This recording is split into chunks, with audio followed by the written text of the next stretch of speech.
Okay. ഇന്നലെ അപ്പം നമ്മള് ഒരു ഇൻട്രൊഡക്ഷൻ പോലെ കണ്ടു സെഷനില്. പിന്നെ ഇന്ന് കുറച്ച് സോയിൽ റിപ്പോർട്ട്സ് ഇന്നലെ കണ്ടു. ഇന്ന് നമുക്ക് ഇവിടെ ERP-ൽ എങ്ങനെയാണ് ഒരു സോയിൽ റിപ്പോർട്ട് പ്രിപ്പയർ ചെയ്യുന്നതെന്നുള്ളത് ജസ്റ്റ് ഒന്ന് കാണിച്ചു തരാം. അപ്പൊ ഇതാണ് ERP പേജ്. നിങ്ങൾക്ക് ERP-യുടെ സെഷൻസ് എന്തെങ്കിലും എടുത്തിട്ടുണ്ടായിരുന്നോ? ട്രെയിനിങ് തുടങ്ങിയിട്ട്?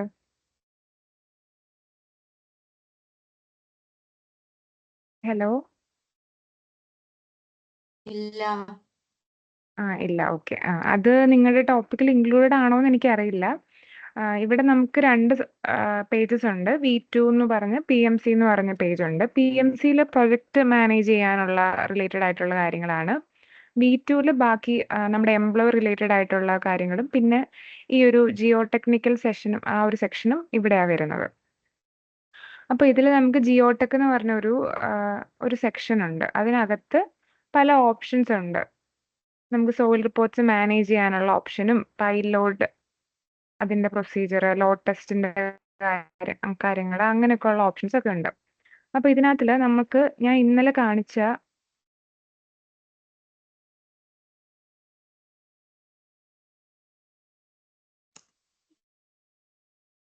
ഞാനിപ്പോ ഇന്നലെ നിങ്ങളെ കാണിച്ചത് നമുക്ക് ഇതുപോലെ ബോർലോഗ് കിട്ടിക്കഴിഞ്ഞിട്ട് ആ ബോർലോഗ് വെച്ചിട്ട് നമ്മൾ ഫൗണ്ടേഷൻ റെക്കമെൻഡേഷൻ കൊടുക്കുന്ന കുറച്ച് സാമ്പിൾസ് കാണിച്ചായിരുന്നല്ലോ. അപ്പോൾ ക്ലയന്റ് ഇതുപോലെ നമുക്ക് ഒരു ഫയൽ തരുവാണെന്ന് വിചാരിച്ചു. അപ്പോൾ ആ ടൈമിൽ ഫസ്റ്റ് നമ്മൾ ഒരു ID ക്രിയേറ്റ് ചെയ്യും. ID ക്രിയേറ്റ് ചെയ്ത് കഴിഞ്ഞിട്ട് നമ്മൾ ഫൗണ്ടേഷൻ റെക്കമെൻഡേഷൻ എപ്പോഴും ചെയ്യുന്നത് ഈ ബോർലോഗും ലാബ് ഡേറ്റയും ചെക്ക് ചെയ്തിട്ടായിരിക്കും. അപ്പോൾ ആ ബോർലോഗ് നമ്മൾ അതേ രീതിയിൽ തന്നെ നമ്മുടെ സോഫ്റ്റ്വെയറിൽ റീപ്രൊഡ്യൂസ് ചെയ്യും. അത് കഴിഞ്ഞിട്ട് അത് വെച്ചിട്ടാണ് നമ്മൾ റെക്കമെൻഡേഷൻ കൊടുക്കുന്നത്. ഈ ഒരു റിപ്പോർട്ട് എടുത്തു കഴിഞ്ഞാൽ ഇതിനകത്തിലാണ് ബോർലോഗ് വരുന്നത്. ഓക്കെ,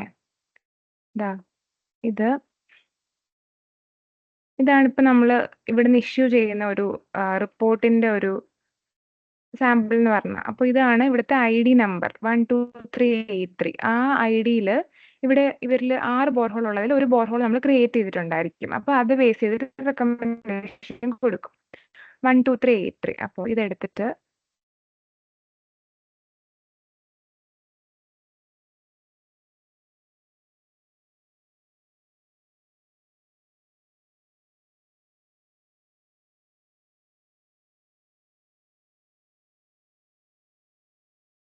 ഇത് മാറ്റി നമുക്ക് ഈ 12383 എന്നുള്ള ID ഇട്ട് കൊടുക്കാം.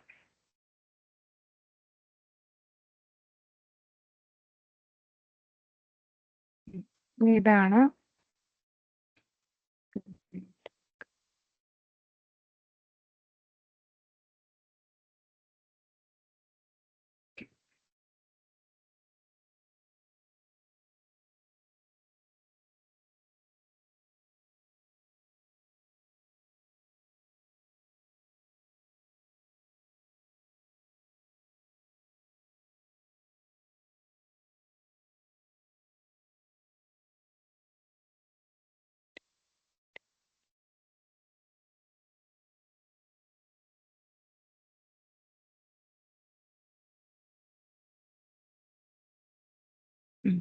ഓക്കെ.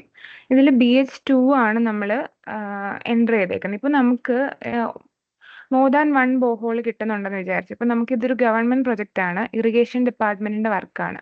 അപ്പൊ അതുകൊണ്ട് തന്നെ അവര് ഒന്നിൽ കൂടുതൽ ബോർഹോൾസ് എന്താണേലും എടുക്കും. ഗവൺമെന്റ് വർക്കിനൊക്കെ അവരുടെ റിക്വയർമെന്റ് അനുസരിച്ച് ചിലപ്പോൾ ഒരു 10-15 അല്ലെങ്കിൽ അതിൽ കൂടുതൽ നമ്പർ ഓഫ് ബോർഹോൾസ് വരെ ചെയ്യുന്ന പ്രൊജക്റ്റുകളുണ്ട്. അപ്പൊ ഈ ഒരു കേസിൽ ഇവിടെ 6 ബോർഹോൾ എടുത്തിട്ടുണ്ട്. അപ്പൊ അതിൽ നമ്മൾ റെക്കമെൻഡേഷൻ കൊടുക്കുമ്പോൾ എപ്പോഴും നമ്മളൊരു കൺസൾട്ടൻസി എന്നുള്ള ഒരു നിലയിൽ നമ്മൾ എപ്പോഴും ഒരു സേഫ്റ്റി ഫാക്ടർ ഇട്ടിട്ട് വേണം എപ്പോഴും റെക്കമെൻഡേഷൻ പ്രൊവൈഡ് ചെയ്യാൻ.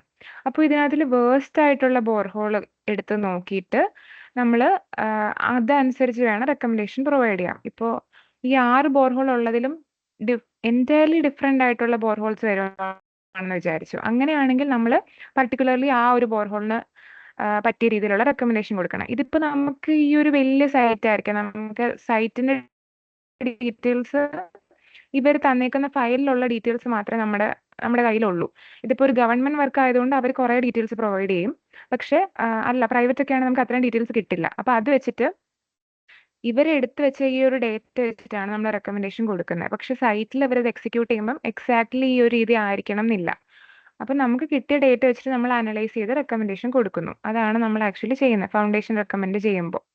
അപ്പൊ ഇത് നമുക്ക് കഴിഞ്ഞാൽ ഈ വേസ്റ്റ് ബോർഹോൾ എടുക്കുന്നതും അവിടെ ഏറ്റവും നമുക്ക് അവൈലബിൾ ആയിട്ടുള്ള ഡേറ്റ വെച്ചിട്ട് ഏറ്റവും വേസ്റ്റ് ആയിട്ടുള്ള കണ്ടീഷൻ, ആ ഒരു കണ്ടീഷനിലും വിത്ത്സ്റ്റാൻഡ് ചെയ്യാൻ പറ്റുന്ന രീതിയിലുള്ള ഫൗണ്ടേഷൻ പ്രൊവൈഡ് ചെയ്യണം. അതിനാണ് നമ്മൾ അങ്ങനെ എടുത്ത് റെക്കമെൻഡേഷൻ കൊടുക്കുന്നത്.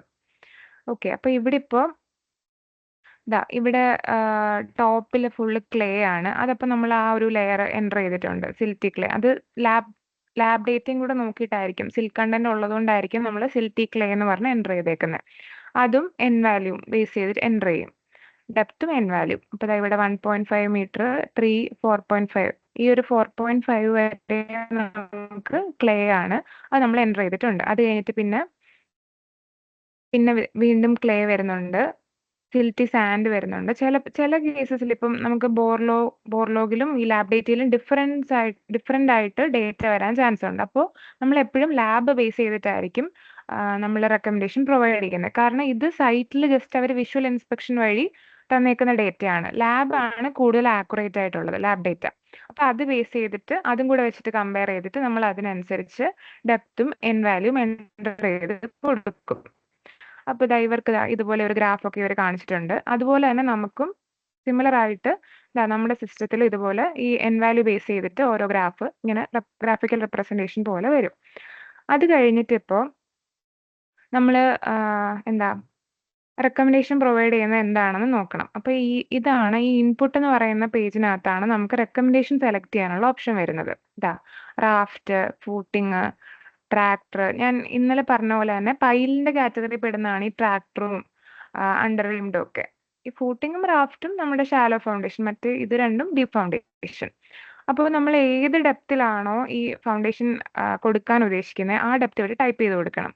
സപ്പോസ് ഫൂട്ടിംഗ് ആണെങ്കിൽ ഇവിടെ ഫൂട്ടിങ്ങും ഐസോബാർ നിങ്ങൾ പഠിച്ചിട്ടുണ്ടായിരിക്കും. നമ്മൾ ഈ അതായത് സിമിലർ ആയിട്ടുള്ള പ്രഷർ ബൾബ് എന്നൊക്കെ പറയുന്ന ഒരു കൺസെപ്റ്റ് പഠിച്ചിട്ടുണ്ടായിരിക്കും. അതിന് സെയിം ആയിട്ടുള്ള പ്രഷർ പോയിന്റ്സിനെ കണക്ട് ചെയ്ത് കൊടുക്കുന്നതാണ് ഈ ഐസോബാർ എന്ന് പറയുന്നത്, നമ്മുടെ ഡെപ്ത് അനുസരിച്ച്. അപ്പോൾ അത് രണ്ടും ഫൂട്ടിങ് ഷാലോ ഫൗണ്ടേഷൻ ആയതുകൊണ്ട് അതിന് ടിക്ക് ചെയ്ത് കൊടുക്കുന്നു. എന്നിട്ട് ഫൂട്ടിങ് ഇപ്പോൾ നമ്മൾ ഏതെങ്കിലും ഒരു ഡെപ്തിൽ എക്സിക്യൂട്ട് ചെയ്യുവാണെങ്കിൽ ഇവിടെ എത്ര മീറ്റർ ഡെപ്തിലാണോ നമ്മൾ ഫൂട്ടിങ് കൊടുക്കാൻ ഉദ്ദേശിക്കുന്നത് അത് കൊടുക്കുന്നു. അതല്ല അണ്ടർ റീംഡോ ട്രാക്ടറോ അങ്ങനെ എന്തെങ്കിലും ആണെങ്കിൽ നമ്മൾ ഇവിടെ ജസ്റ്റ് ടൈപ്പ് ചെയ്യുമ്പോൾ തന്നെ ആ ഒരു ഓപ്ഷൻ ടിക്ക് ആവും, അണ്ടർ റീംഡ്. ട്രാക്ടർ ആണെന്നുണ്ടെങ്കിൽ അതും ഈ റീംഡ് ഡെപ്തിൽ തന്നെയാണ് കൊടുക്കുന്നത്. അപ്പം അണ്ടർ റീംഡിന് പകരം ട്രാക്ടർ വെച്ചിട്ട് കാൽക്കുലേറ്റ് ആവും. അതുപോലെ DMC, ഞാൻ ഇന്നലെ പറഞ്ഞില്ലേ ഗവൺമെന്റ് പ്രൊജക്റ്റ് ഒക്കെ വരുമ്പോഴത്തേക്ക്, കഴിഞ്ഞ ദിവസം പറഞ്ഞിരുന്നു, ഗവൺമെന്റ് പ്രൊജക്ട് അല്ലെങ്കിൽ വലിയ വർക്കൊക്കെ വരുമ്പോഴത്തേക്ക് നമ്മൾ കൂടുതലും DMC പ്രിഫർ ചെയ്യും. അപ്പോൾ ആ ടൈമിൽ DMC കൊടുക്കാനാണെങ്കിൽ ഇവിടെ എൻ്റർ ചെയ്ത് കൊടുക്കാം. വേറെ എന്തെങ്കിലും നമുക്ക് ഫില്ല് ചെയ്യാനുണ്ടല്ലോ, ഇപ്പോൾ വാട്ടർ ഫ്ലഡ് ലെവൽ, അതായത് അവിടുത്തെ ആ ഒരു മാക്സിമം വാട്ടർ ടേബിൾ എന്തുമാത്രം റേസ് ആവുന്നു ആ ഒരു കണ്ടീഷൻ നോക്കിയിട്ടാണ് ഇത് ഫില്ല് ചെയ്യുന്നത്. നമ്മളൊരു സേഫ്റ്റിക്ക് വേണ്ടിയിട്ടാണ് എപ്പോഴും 0.5 മീറ്റർ ഇട്ട് നമ്മൾ ഡിസൈൻ ചെയ്യുന്നത്. അതൊരു സേഫ്റ്റി ഫാക്ടർ കൺസിഡർ ചെയ്തിട്ടാണ്. പക്ഷെ ചില കേസസിൽ ഇപ്പോൾ 0.3 മീറ്റർ ആയിരിക്കാം വാട്ടർ ടേബിൾ. അതായത് ഗ്രൗണ്ടിൽ നിന്ന് നമ്മൾ 0.3 മീറ്റർ എക്സ്കവേറ്റ് ചെയ്യുമ്പോൾ തന്നെ നമുക്ക് വെള്ളം കാണാൻ പറ്റും. അങ്ങനെയുള്ള ഒരു കേസാണെങ്കിൽ 0.5നേക്കാളും വേഴ്സ്റ്റ് ആയിട്ടുള്ള കേസാണ്. അപ്പോൾ നമ്മൾ ഇത് ചേഞ്ച് ചെയ്തിട്ട് 0.3 എൻ്റർ ചെയ്ത് കൊടുക്കണം. ഓക്കെ, പിന്നെ ഇതിപ്പോൾ ഫൂട്ടിങ് നമ്മൾ ഡിഫോൾട്ട് ആയിട്ട് കാൽക്കുലേഷനിലെല്ലാം ലെങ്ത്തും ബ്രെഡ്ത്തും 2 മീറ്റർ ബൈ 2 മീറ്റർ ഫൂട്ടിംഗ് ആണ് കൊടുക്കുന്നത്. അത് ചേഞ്ച് ചെയ്യണമെന്നുണ്ട് നമുക്ക് ഇവിടെ ചേഞ്ച് ചെയ്യാനുള്ള ഓപ്ഷനും ഉണ്ട്. ഓക്കെ, അപ്പോൾ ഈ ഒരു കേസിൽ ഞാനിപ്പോൾ ഇവിടെ ഇപ്പോൾ നമ്മൾ ഒരു ഗവൺമെന്റ് വർക്കാണ്, അതുകൊണ്ട് തന്നെ നമ്മൾ ഹാർഡ് റോക്കിലേക്ക് ഒരു റെക്കമെൻഡേഷൻ കൊടുക്കുന്നു, DMC. അപ്പോൾ ഹാർഡ് റോക്ക് എന്ന് പറയുന്നത് ഈ 16.4 തൊട്ടാണ് ഹാർഡ് റോക്ക് സ്റ്റാർട്ട് ചെയ്യുന്നത്.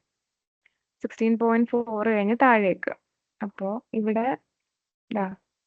ഇവിടെ നോക്കിയാലും നിങ്ങൾക്ക് മനസ്സിലാവും 16.3 കഴിഞ്ഞ് അതിന്റെ താഴേക്ക് ഹാർഡ് റോക്ക് എന്നുള്ള രീതിയിലാണ് നമ്മൾ കൺസിഡർ ചെയ്തേക്കുന്നത്. അപ്പോൾ ഈ 16.4 തൊട്ട് ഹാർഡ് റോക്ക് ആയിട്ട് കാൽക്കുലേറ്റ് ആവും. അപ്പോൾ ഈ DMCയുടെ ഇവിടെ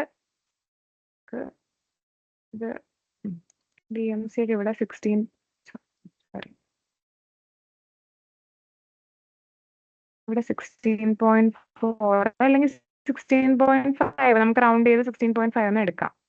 അത് വെച്ചിട്ട് നമ്മൾ എക്സിക്യൂട്ട് ചെയ്യുന്നു. എക്സിക്യൂട്ട് ചെയ്യുമ്പോൾ 16.5 മീറ്ററിൽ നമ്മൾ DMC പൈല് കൊടുക്കുകയാണെങ്കിൽ നമുക്ക് എന്തുമാത്രം കപ്പാസിറ്റി കിട്ടും, അതാണ് നമുക്ക് ഈ ഡേറ്റ വന്നേക്കുന്നത് ഈ ഒരു ഫസ്റ്റ് ലൈനിൽ. ഞാൻ ബാക്കി എല്ലാ റീംഡിന്റെ ഒക്കെ ഓപ്ഷൻസ് ഇവിടെ ടിക്കാക്കി ഇട്ടതുകൊണ്ടാണ്, ഫൂട്ടിങ്ങിന്റെ ഒക്കെ ടിക്കാക്കി ഇട്ടതുകൊണ്ടാണ് ഇവിടെ അതിന്റെ വാല്യൂസും കയറി വന്നേക്കുന്നത്. അല്ലാന്നുണ്ടെങ്കിൽ അത് വരില്ല. അപ്പോൾ ഇവിടെ ഇപ്പോൾ 50 ഡായ്ക്ക് ഇത് മീറ്ററിലാണ് 0.3 അപ്പോൾ 30 സെന്റിമീറ്റർ 35 സെന്റിമീറ്റർ അങ്ങനെ. അപ്പോൾ 50 സെന്റിമീറ്റർ ഡായ്ക്ക് 88.16 കിലോ ന്യൂട്ടൺ ആണ് കപ്പാസിറ്റി കാണിച്ചേക്കുന്നത്. സോറി, 88.16 കിലോ ന്യൂട്ടൺ അല്ല, ഇൻ ടൺ ആണ്. അപ്പോൾ നമുക്ക് ആ വാല്യൂ മാറി വരും. ഞാൻ കാൽക്കുലേഷൻ എടുത്ത് നിങ്ങൾക്ക് കാണിച്ചു തരാം.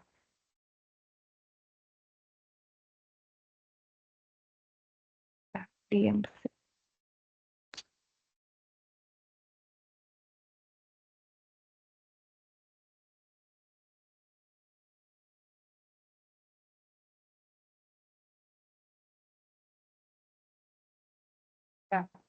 ഇങ്ങനെയാണ് കാൽക്കുലേഷൻ വരുന്നത്. ഇപ്പോൾ ഓരോ ലെയർ ബൈ ലെയർ ആയിട്ട് കാൽക്കുലേറ്റ് ചെയ്യും. ഞാൻ ഇന്നലെ ഒരു ഇക്വേഷൻസ് ഒക്കെ കാണിച്ചിരുന്നല്ലോ. നമ്മൾ സാൻഡ് ക്ലേ ഒക്കെ വരുമ്പോഴത്തേക്ക് മാറി മാറി വരും എന്ന് പറഞ്ഞ് കാണിച്ചില്ലേ. അപ്പോൾ ആ ഒരു ഇക്വേഷൻ ബേസ് ചെയ്തിട്ടാണ് ഇവിടെ കാൽക്കുലേറ്റ് ചെയ്തേക്കുന്നത്, നമ്മുടെ IS കോഡിലുള്ള ഇക്വേഷൻ. ഓക്കെ, എന്നിട്ട് നമുക്ക് കിട്ടിയ ആ ഒരു 88 തന്നെയാണ് ഇവിടെയും കിട്ടിയേക്കുന്നത്. ഈ ഒരു കാൽക്കുലേഷൻ നമുക്ക് ഏത് ഡയക്ക് വേണേലും, ഇതിപ്പോൾ 0.5 മീറ്റർ ഡയ ആണ്, ഏത് ഡയക്ക് വേണേലും നമുക്ക് മാറ്റി മാറ്റി എടുക്കാം. ഐസോബാറും അതൊക്കെ ഞാൻ ഐസോബാർ ടിക്ക് ചെയ്തുകൊണ്ടാണ് ഇങ്ങനെ ഐസോബാർ ഒക്കെ വന്നേക്കുന്നത്, ബൾബ് പോലെ, പ്രഷർ ബൾബ് പോലെ വന്നേക്കുന്നത്. ഇതുപോലെ തന്നെ നമുക്ക് ഫൂട്ടിങ്ങിന്റെയും reamed depth, under reamed pile കൊടുക്കുന്നതിന്റെയും ഒക്കെ നമുക്ക് ഇവിടെ നമുക്ക് വേണ്ട ഡേറ്റ അഡ്ജസ്റ്റ് ചെയ്തിട്ട് നമുക്ക് എടുക്കാൻ പറ്റും. അപ്പൊ ഇങ്ങനെയാണ് നമ്മൾ ഈ V2 അതായത് ഈ നമ്മുടെ സോഫ്റ്റ്വെയറിൽ ERP ഓരോ റിപ്പോർട്ട്സും ചെയ്യുന്നത്. ഇനി ഞാൻ നിങ്ങൾക്ക് ലോട്ടസ്റ്റിന്റെ റിപ്പോർട്ട് കാണിച്ചു തരാം. ഈ കോഡ്സ് ഒക്കെ നിങ്ങൾക്ക് ഫെമിലിയർ ആയിരിക്കും എന്ന് ഞാൻ വിചാരിക്കുന്നു. പഠിക്കുന്ന ടൈമിൽ കണ്ടിട്ടുണ്ടോ നിങ്ങൾ? കോഡ്സ് വെച്ചിട്ട് പഠിക്കാറുണ്ടോ നിങ്ങളുടെ സിലബസിൽ? IS codes. ഹലോ,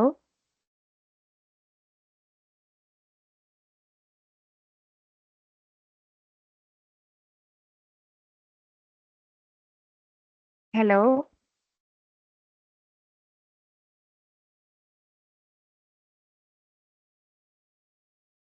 ഓക്കെ, ഞാൻ കോഡ് ജസ്റ്റ് ഒന്ന് കാണിച്ചു തരാം. പൈൽ ഫൗണ്ടേഷൻ നമ്മൾ യൂസ് ചെയ്യുന്ന കോഡ്സ് IS 2911 ആണ് കോഡ്, മെയിൻ ആയിട്ടും യൂസ് ചെയ്യുന്ന കോഡ്. പിന്നെ അതുപോലെ നമുക്ക് ഒരുപാട് ടൈപ്പ് കോഡ്സ് ഉണ്ട്, നമ്മുടെ റിക്വയർമെന്റ് അനുസരിച്ച് മാറ്റി മാറ്റി എടുക്കും. ഈ IS 6403/1981 ഇതാണ് നമ്മുടെ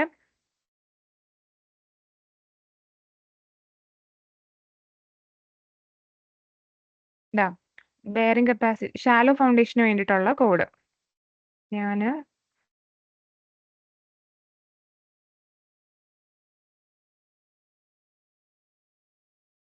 ഇതാണ് നമ്മൾ ഇന്നലെ PPT കണ്ട ആ ഒരു ഇക്വേഷൻ എന്ന് പറയുന്നത്. അപ്പോൾ ഇതാണ് ഫൂട്ടിങ്ങിന്റെ കേസിൽ, ഷാലോ ഫൗണ്ടേഷൻ ഒക്കെ വരുന്ന കേസിലുള്ളത്. അതുപോലെ തന്നെ നമുക്ക് പൈൽ ഫൗണ്ടേഷൻ വരുമ്പോൾ പൈലിന്റെ കോഡ്സ് ഉണ്ട്.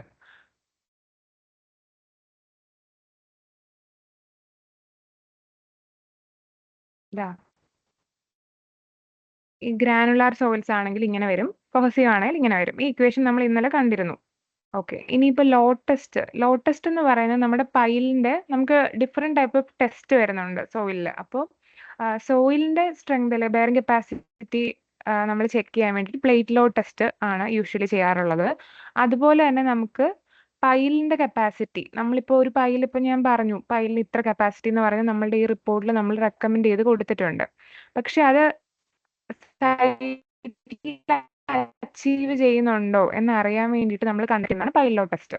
അപ്പൊ ഈ ഒരു കേസിൽ ഞാനിപ്പോൾ 500 ഡയക്ക് 88 കിട്ടും എന്ന് പറഞ്ഞ് ഞാൻ കൊടുത്തിട്ടുണ്ട്. പക്ഷെ അത് അവർക്കത് വെരിഫൈ ചെയ്യാൻ വേണ്ടിയിട്ടൊരു മാർഗം വേണമല്ലോ, അതിനാണ് ഈ ലോഡ് ടെസ്റ്റ് കണ്ടക്ട് ചെയ്യുന്നത്. അപ്പോൾ ഇതാണ്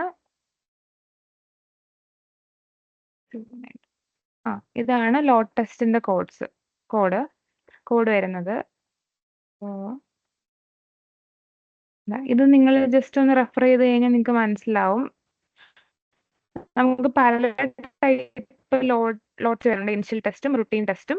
ഇനിഷ്യൽ ടെസ്റ്റ് നമ്മൾ സാമ്പിൾ ആയിട്ടുള്ള പൈലിൽ ചെയ്യുന്നതാണ്. റുട്ടീൻ ടെസ്റ്റ് വർക്കിംഗ് പൈലിൽ, അതായത് ഇപ്പം ഒരു ബിൽഡിങ്ങിൽ എക്സിസ്റ്റിംഗ് ആയിട്ടുള്ള പൈലിൽ ചെയ്യുന്ന ടെസ്റ്റാണ്.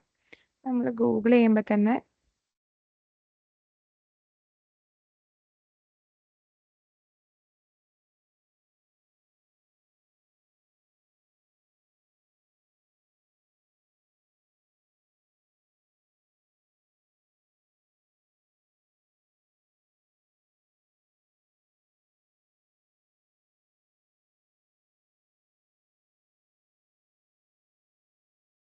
ഇങ്ങനെയാണ് ഒരു പൈലോ ടെസ്റ്റ് ചെയ്യുന്നതിന്റെ സെറ്റപ്പ് വരുന്നത്. ഇപ്പൊ നമുക്ക് ഇതിന്റെ താഴെ നടുക്ക് നമ്മൾ ഇവിടെ പൈലുണ്ട്, എന്നിട്ട് അതിന്റെ മുകളിൽ ഇങ്ങനെ ലോഡ് വെച്ച് ടെസ്റ്റ് ചെയ്യുകയാണ് ചെയ്യുന്നത്. ഇതാണ് ടിപ്പിക്കൽ ടെസ്റ്റ് സെറ്റപ്പ് വരുന്നത്. അപ്പൊ നമുക്ക് ഇവിടെ കിട്ടുന്ന കുറച്ച് റിപ്പോർട്ട്സ് ഞാൻ കാണിച്ചു തരാം ലോഡ് ടെസ്റ്റിന്റെ.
ഈ പൈലോ ടെസ്റ്റ് തന്നെ നമുക്ക് 2-3 ടൈപ്പ് വരുന്നുണ്ട്. ഇപ്പൊ ഇനിഷ്യൽ റുട്ടീൻ ഞാൻ പറഞ്ഞ പോലെ തന്നെ വെർട്ടിക്കൽ ലോഡ് ടെസ്റ്റ് വരുന്നുണ്ട്, പിന്നെ ലാറ്ററൽ ലോഡ് ടെസ്റ്റ്, പിന്നെ പുൾ ഔട്ട് ടെസ്റ്റ് വരുന്നുണ്ട്. വെർട്ടിക്കൽ എന്ന് പറയുമ്പോൾ നമുക്ക് നമ്മുടെ നോർമലി വരുന്ന ആക്സിയൽ ലോഡ്, അതായത് കംപ്രഷൻ, അതാണ് ടെസ്റ്റ് ചെയ്യുന്നത്. ലാറ്ററൽ ലോഡ് എന്ന് പറയുമ്പോൾ നമുക്ക് അതായത് ഹെവി ആയിട്ടുള്ള സ്ട്രക്ചർ, ഇപ്പൊ ഹൈ റൈസ്, ഹൈറ്റ് കൂടിയ സ്ട്രക്ചേഴ്സ്, അങ്ങനെയൊക്കെയുള്ള കേസിൽ ലാറ്ററലി ലോഡ് വരുന്നത് കൂടുതൽ അങ്ങനെയുള്ള ഒരു കേസിലാണ്. പുൾ ഔട്ട് എന്ന് പറയുമ്പോഴത്തേക്ക് ടെൻഷൻ ആണ് വരുന്നത്. നമുക്ക് നോർമലി വരുന്ന കംപ്രഷന് പകരമായിട്ട് ടെൻസൈൽ ലോഡ് വന്നു കഴിഞ്ഞാൽ എങ്ങനെ ആ ലോഡ് എങ്ങനെ പൈല് വിത്ത്സ്റ്റാൻഡ് ചെയ്യുന്നൊക്കെ ടെസ്റ്റ് ചെയ്യുന്നതാണ് ഈ പുൾ ഔട്ട് ടെസ്റ്റ് എന്ന് പറയുന്നത്. ഓക്കെ, കൂടുതലും നമുക്ക് കോമൺ ആയിട്ട് ടെസ്റ്റ് കണ്ടക്ട് ചെയ്യുന്നതെന്ന് പറയുന്നത് ഈ ഒരു വെർട്ടിക്കൽ പൈലോ ടെസ്റ്റ് തന്നെയാണ് ചെയ്യുന്നത്. അങ്ങനെയുള്ളൊരു റിപ്പോർട്ടാണ് ഞാൻ കാണിച്ചു തരാമെന്ന് പറഞ്ഞത്. ഓക്കെ, ഇതിപ്പോ ഒരു റുട്ടീൻ വെർട്ടിക്കൽ പൈലോ ടെസ്റ്റ് ആണ്. ഇതാണ് നമ്മുടെ സേഫ് ലോഡ്. ആ സേഫ് ലോഡിന്റെ ഒരു 1.5 ടൈംസ് ആയിരിക്കും നമ്മൾ ടെസ്റ്റ് ചെയ്യുന്ന ലോഡ് വരുന്നത്. അപ്പൊ ആ ലോഡ് കൊടുക്കുന്നു. ഇനിഷ്യലി നമ്മൾ 0യിൽ നിന്നായിരിക്കും സ്റ്റാർട്ട് ചെയ്യുന്നത്. എന്നിട്ട് ഈ ഒരു ഇൻക്രിമെന്റ് വെച്ചിട്ട് ഒരു 20% വെച്ചിട്ട് ഇൻക്രീസ് ചെയ്ത് നമ്മൾ ഈ പറഞ്ഞ ടെസ്റ്റ് ലോഡ് അറ്റൈൻ ചെയ്യുന്നത് വരെ കൊടുക്കണം. 142.5 ആണ് നമ്മുടെ എയിം. പക്ഷെ അവരിവിടെ 142.91 അപ്ലൈ ചെയ്തിട്ടുണ്ട്. അപ്പൊ നമ്മുടെ റിക്വയർഡ് ലോഡിനെക്കാളും കുറച്ച് കൂടിയാലും പ്രശ്നമില്ല, കുറയാൻ പാടില്ല. അപ്പൊ ഈ ഒരു 142.9 വരെ ലോഡ് ചെയ്തു. അത് കഴിഞ്ഞിട്ട് അത് 24 hours അങ്ങനെ കീപ്പ് ചെയ്യുകയാണ്. ഇപ്പോ ടെസ്റ്റ് സ്റ്റാർട്ട് ചെയ്തത് 10-ാം തീയതിയാണ്. 10/6 സ്റ്റാർട്ട് ചെയ്തു. 2 മണിക്കാണ് ഇവരുടെ ലോഡ് കൊടുത്തു തുടങ്ങിയത്. അത് കഴിഞ്ഞിട്ട് അടുത്ത ദിവസം 2:30 വരെ ആ ഒരു ലോഡ് കീപ്പ് ചെയ്തു, 11-ാം തീയതി. അങ്ങനെ എന്നിട്ട് ഓരോ ലോഡിന് കറസ്പോണ്ടിങ് ആയിട്ടുള്ള സെറ്റിൽമെന്റ് നോട്ട് ചെയ്ത് വെക്കുന്നു. 4 ഡയൽ ഗേജ് കാണും. അപ്പൊ അതിന്റെ ആവറേജ് ആണ് ഈ നോട്ട് ചെയ്തേക്കുന്നത്. അതുപോലെ എന്നിട്ട് ആ ഒരു ടെസ്റ്റ് ലോഡ് 24 hours കഴിഞ്ഞിട്ട് നമ്മൾ കൊടുത്തതുപോലെ തന്നെ ഓരോരോ ഡിക്രിമെന്റ് ആയിട്ട് ഓരോ സ്റ്റേജ് ബൈ സ്റ്റേജ് ആയിട്ട് ആ ലോഡ് നമ്മൾ റിലീസ് ചെയ്ത് കൊടുക്കും ലോഡ് ചെയ്ത് കഴിഞ്ഞിട്ട്. അപ്പോൾ ലോഡ് റിലീസ് ചെയ്യുമ്പോൾ ഇതുപോലെ തന്നെ നമ്മുടെ സെയിം പ്രൊസീജിയർ നമ്മൾ വീണ്ടും നടത്തും. സെറ്റിൽമെന്റ് എത്രയാണെന്ന് നോട്ട് ചെയ്യും. അത് കഴിഞ്ഞിട്ട് നമ്മുടെ ഈ കോഡിനകത്ത് തന്നെ പറയുന്നുണ്ട് നമുക്ക് ഏതൊക്കെ കണ്ടീഷനാണ് വേണ്ടത് സേഫ് ലോഡ് കിട്ടാൻ വേണ്ടിയിട്ട്. ഇപ്പോൾ ചില കേസിൽ ഇപ്പോൾ സെറ്റിൽമെന്റ് ഒരുപാട് ഹൈ ആയി പോയി കഴിഞ്ഞാൽ നമ്മുടെ ആ ടെസ്റ്റ് ഫെയിൽ ആയി. അതായത് നമ്മൾ പറഞ്ഞ ഇപ്പം ഈ ഒരു കേസിൽ ഞാനിപ്പോൾ 880 ആണ് 880 കിലോമീറ്ററിന് എടുക്കാൻ പറ്റും എന്ന് പറഞ്ഞു. പക്ഷേ ഞാനൊരു 800 ലോഡ് കൊടുത്തപ്പോൾ ആ സെറ്റിൽമെന്റ് എക്സീഡ് ആയിപ്പോയി. നമ്മുടെ ആ വിത്തിൻ അലവബിൾ ലിമിറ്റിനേക്കാൾ എക്സീഡ് ആയി പോയെങ്കിൽ ഇതിന് ഇത്രയും ലോഡ് എടുക്കാൻ പറ്റില്ല എന്നുള്ളതാണ് അതിന്റെ മീനിങ്. അപ്പോൾ ആ ടെസ്റ്റ് ഫെയിൽ ആയിപ്പോയി. അങ്ങനെയാണ് നമുക്ക് നമ്മൾ ഡിസൈൻ ചെയ്ത സ്ട്രെങ്ത് ആ പൈലിനില്ല എന്നുള്ളതാണ് സത്യം. പക്ഷെ ഈ ഒരു കേസിലൊക്കെ ഇവിടെ സെറ്റിൽമെന്റ് കുറവാണ്. അപ്പോൾ നമ്മൾ ഈ എത്രയാണോ എടുക്കാൻ പറ്റുമെന്ന് പറഞ്ഞ ലോഡ് പൈലിന് എടുക്കാൻ പറ്റും എന്നുള്ളതാണ് അതിൽ നിന്ന് മനസ്സിലാവുന്നത്.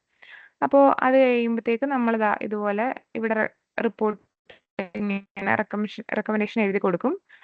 ആ ലോഡ് ടെസ്റ്റ് സേഫ് ആയിരുന്നു, സേഫ് ലോഡ് ഇതാണ് എന്നൊക്കെ പറഞ്ഞ് റെക്കമെൻഡ് ചെയ്ത് കൊടുക്കും. ഇങ്ങനെയാണ് നമ്മൾ ബേസിക് ആയിട്ടൊരു പൈൽ ലോഡ് ടെസ്റ്റിന്റെ റിപ്പോർട്ട് ഇവിടെ വരുമ്പോഴത്തേക്കും ചെയ്യുന്നത്. അതിന്റെ കൂടെ ഒരു ഗ്രാഫും കാണും, ലോഡ് വേഴ്സസ് സെറ്റിൽമെന്റ് ഗ്രാഫ്. ഓരോ ലോഡിനും കറസ്പോണ്ടിങ് ആയിട്ടുള്ള സെറ്റിൽമെന്റ് എത്രയാണെന്ന് നമുക്ക് ഇതിൽ നിന്ന് അറിയാൻ പറ്റും. അതാണ് പൈൽ ലോഡിന്റെ കേസ് വരുന്നത്.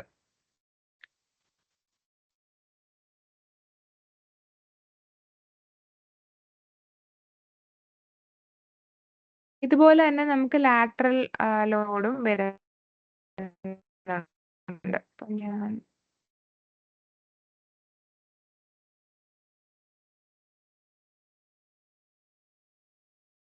ഇങ്ങനെയാണ് ഇപ്പൊ നമ്മുടെ ഒരു സെക്ഷൻ വരുന്നത്. സെക്ഷൻ എലവേഷൻ നോക്കി കഴിയുമ്പോഴത്തേക്ക് നമ്മുടെ പൈൽ ഇങ്ങനെ നടുക്കിരിക്കുമായിരിക്കും.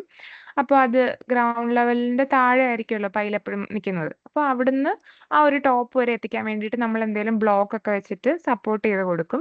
അത് കഴിഞ്ഞിട്ട് ഒരു ജാക്ക് നമ്മൾ പ്ലേസ് ചെയ്യും. ഇത് ISMB ആയിരിക്കും. നമ്മൾ ISMB വെച്ചിട്ടാണ് നമ്മൾ ഈ ടെസ്റ്റ് ഒരു പ്ലാറ്റ്ഫോം പോലെ ഉണ്ടാക്കുന്നത്. ഈ ഒരു പൈലിന്റെ പുറത്ത് നമ്മൾ ഈ ISMBs ഇങ്ങനെ ഹൊറിസോണ്ടലും വെർട്ടിക്കലും ആയിട്ട് ഇങ്ങനെ അറേഞ്ച് ചെയ്ത് കൊടുക്കും. ആ അറേഞ്ച് ചെയ്ത് കൊടുത്തിട്ട് അതിന്റെ മുകളിലായിട്ടാണ് നമ്മൾ ഈ ബ്ലോക്ക് പ്ലേസ് ചെയ്യുന്നത്. ആ ബ്ലോക്കാണ് എന്താ നമുക്ക് വേണ്ട ലോഡ്. ഇപ്പം 800 കിലോന്യൂട്ടൺ ആണ്, അല്ലെ 800 ടൺ ആണ് എടുക്കാൻ പറ്റുന്നത് പറഞ്ഞു കഴിഞ്ഞാൽ നമ്മൾ അതിന് അത്രയും വരുന്ന രീതിയിൽ ഇവിടെ ബ്ലോക്ക് നമ്മൾ ഈ പ്ലാറ്റ്ഫോമിന് പുറത്ത് പ്ലേസ് ചെയ്യും. എന്നിട്ട് അതിന്റെ ആ ഒരു റിയാക്ഷൻ വഴിയാണ് ഈ പൈലിലേക്ക് ലോഡ് നമ്മൾ കൊടുക്കുന്നത്. ഈ ഒരു ജാക്ക് വെച്ചിട്ട് കൺട്രോൾഡ് ആയിട്ട് നമ്മൾ ലോഡ് കൊടുത്തോണ്ടിരിക്കും. അപ്പോൾ ഈ ടോട്ടൽ എത്ര സെറ്റിൽമെന്റ് വന്നു എന്നാണ് നമ്മൾ മെഷർ ചെയ്ത് നോക്കുന്നത്. ഇവിടെ ഇപ്പോ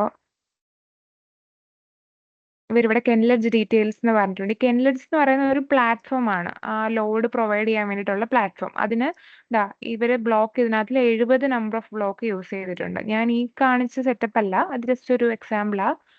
ഈ ഒരു ടെസ്റ്റിൽ അവര് 70 നമ്പേഴ്സ് യൂസ് ചെയ്തിട്ടുണ്ടായിരുന്നു. അപ്പൊ 70 നമ്പർ ബ്ലോക്ക് വരുമ്പോഴത്തേക്ക് 175 ടണ്ണ് വരും ടോട്ടലി ആ ഒരു ബ്ലോക്കിന്റെ വെയിറ്റ്. പിന്നെ ഈ സ്റ്റീലിന്റെ അതായത് ISMBയുടെ വെയിറ്റ് അതൊക്കെ കൂടെ കൂട്ടി നമുക്ക് ടോട്ടൽ 178 ടണ്ണ് വരുന്നുണ്ടായിരുന്നു ആ ഒരു പ്ലാറ്റ്ഫോമിൽ. അപ്പൊ നമുക്ക് റിക്വയർഡ് ആയിട്ടുള്ളതിനേക്കാളും കൂടുതൽ കിട്ടി. അങ്ങനെയാണ് ആ ലോഡ് ബേസ് ചെയ്തിട്ടാണ് ആ ലോഡാണ് നമ്മൾ പൈലിലേക്ക് ലോഡ് ചെയ്ത് കൊടുക്കുന്നത്. അങ്ങനെയാണ് ടെസ്റ്റ് കണ്ടക്ട് ചെയ്യുന്നത്. പ്രഷർ ഗേജിന്റെ ഡീറ്റെയിൽസും ഡയൽ ഗേജിന്റെ ഡീറ്റെയിൽസും എല്ലാം ഈ ഒരു ടെസ്റ്റ് ചെയ്യുന്ന ടൈമിൽ നമ്മൾ കൊടുത്തിട്ടുണ്ടായിരിക്കും. അതെല്ലാം നമ്മൾ ചെക്ക് ചെയ്ത് നോക്കണം, നമ്മുടെ ടെസ്റ്റിന് കറസ്പോണ്ടിങ് ആയിട്ടുള്ള എല്ലാം മാച്ച് ആവുന്നുണ്ടോ എന്ന്. ഈ കോഡിനകത്ത് ഇതെല്ലാം പറഞ്ഞിട്ടുണ്ട്, ഡീറ്റെയിൽ ആയിട്ട് പറഞ്ഞിട്ടുണ്ട്. ഞാൻ ഒത്തിരി ഡീറ്റെയിൽ ആയിട്ട് ഡിസ്ക്രൈബ് ചെയ്യുന്നില്ല, ജസ്റ്റ് ഒന്ന് ഔട്ട്ലൈൻ പറഞ്ഞു പോകുന്നതേ ഉള്ളൂ.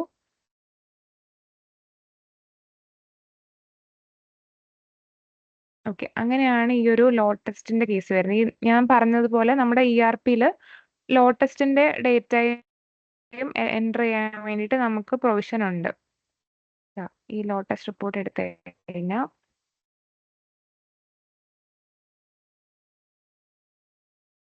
അതും ഇതുപോലെ തന്നെ ID നോക്കിയിട്ട് നമുക്ക് അറിയാൻ പറ്റും. 12440 ആണ് ഈ ഒരു ID.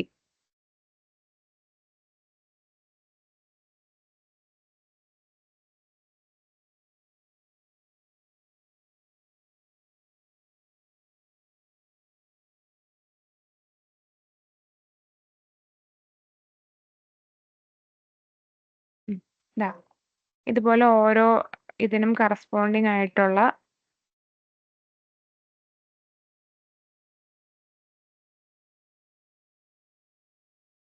ഉം.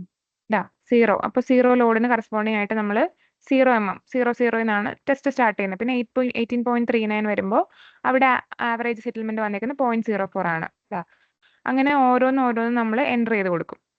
ലാസ്റ്റ് ലോഡ് റിലീസിങ് സ്റ്റേജിലുള്ള അതും എൻ്റർ ചെയ്ത് കൊടുക്കും. അത് കഴിഞ്ഞിട്ട് ദാ അപ്പോൾ ഇതുപോലെ ഗ്രാഫ് ഓട്ടോമാറ്റിക്കലി ജനറേറ്റ് ആവും. ഇത് ബേസ് ചെയ്തിട്ടാണ് ഇത് നമുക്ക് എക്സലിലേക്ക് എന്തെങ്കിലും കോപ്പി ചെയ്ത് കഴിഞ്ഞിട്ട് അങ്ങനെയാണ് നമ്മൾ ഈ ഒരു പേജിൽ അറ്റാച്ച് ചെയ്ത് കൊടുക്കുന്നത്. ഓക്കെ.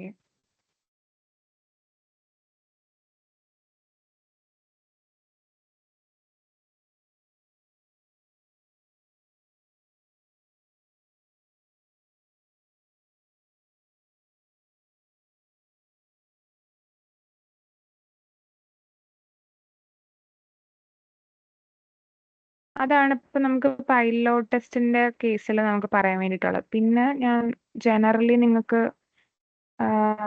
ജസ്റ്റ് സാമ്പിൾ കളക്ട് ചെയ്യാൻ എന്തെങ്കിലും ഇമേജസ് കൂടെ ഉണ്ടെങ്കിൽ കാണിച്ചു തരാം.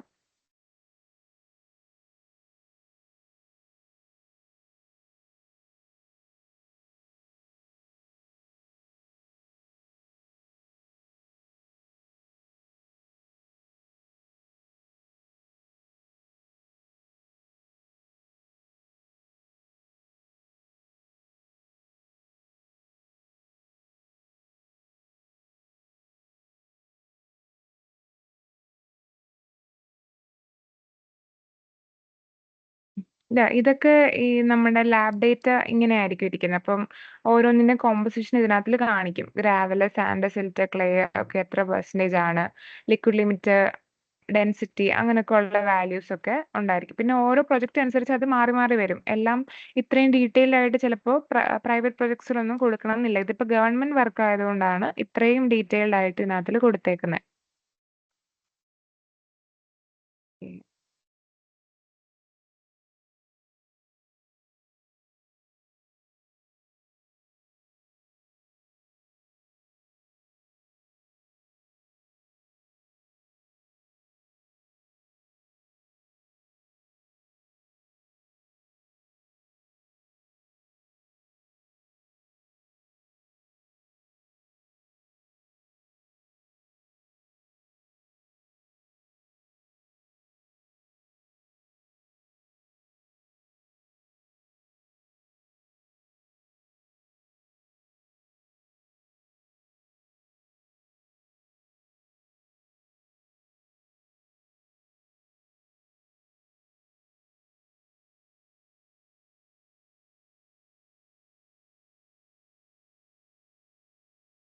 ഇത് ഇവിടെ നമുക്ക് വന്നേക്കുന്ന വേറൊരു ഗവൺമെന്റ് പ്രൊജക്റ്റ് ആണ്. ഇതിനകത്ത് ഒരുപാട് നമ്പർ ഓഫ് ബോർഹോൾസ് ഇവർ എടുത്തിട്ടുണ്ട്. ഓരോന്നിന്റെ ലൊക്കേഷൻ ഒക്കെ അവർ കാണിച്ചിട്ടുണ്ട്. ഇങ്ങനെയാണ് നമ്മൾ സാമ്പിൾസ് കളക്ട് ചെയ്യുന്നത്. അതിന്റെ ഡീറ്റെയിൽസ് ഒക്കെ കൊടുത്തിട്ടുണ്ട്. പിന്നെ എന്ത് ടൈപ്പ് ചില കേസിലൊക്കെ ആണെങ്കിൽ ഇവർക്ക് ഇങ്ങനെ ഡെബ്രിസ് ഒക്കെ കാരണം ചിലപ്പോൾ താഴേക്ക് ബോർഹോള് ചെയ്യാൻ പറ്റാത്തൊരു കേസ് വരും. അങ്ങനെയാണെങ്കിൽ അപ്പോൾ അവർക്ക് ആ ലൊക്കേഷൻ ഷിഫ്റ്റ് ചെയ്യേണ്ടതായിട്ട് വരും വേറെ എവിടെയെങ്കിലും. ആ ഒരു പ്രൊജക്ടിന്റെ ഇതനുസരിച്ച് ബോർഹോൾ ഷിഫ്റ്റ് ചെയ്ത് വേറെ എവിടെന്നെങ്കിലും എടുക്കേണ്ടതായിട്ട് വരും. അങ്ങനെ ചിലപ്പോൾ ബോർഹോൾ നമ്പേഴ്സ് കൂടാം. ഇപ്പൊ ടോട്ടൽ ഈ ഒരു പ്രൊജക്ടിന് ഇത്രയും ബോർഹോൾസ് എടുത്തിട്ടുണ്ട്.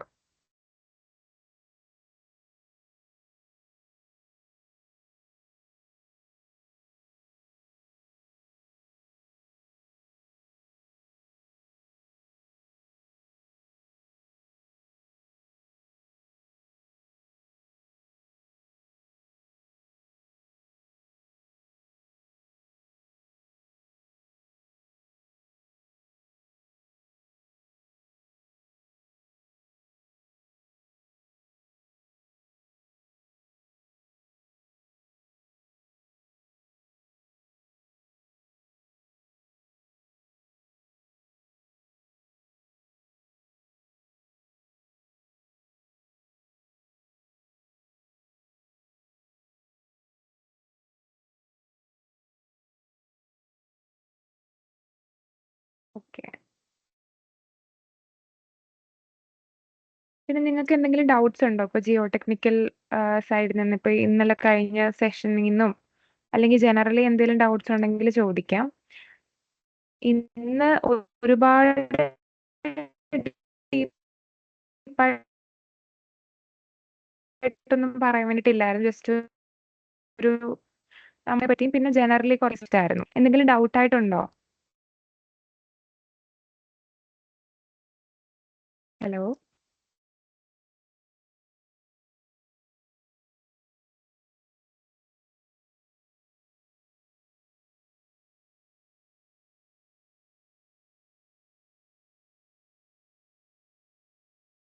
ഓക്കെ, അങ്ങനെയാണെന്നുണ്ടെങ്കിൽ നമുക്ക് ഇന്നത്തെ സെഷൻ വൈൻഡ് അപ്പ് ചെയ്യാം.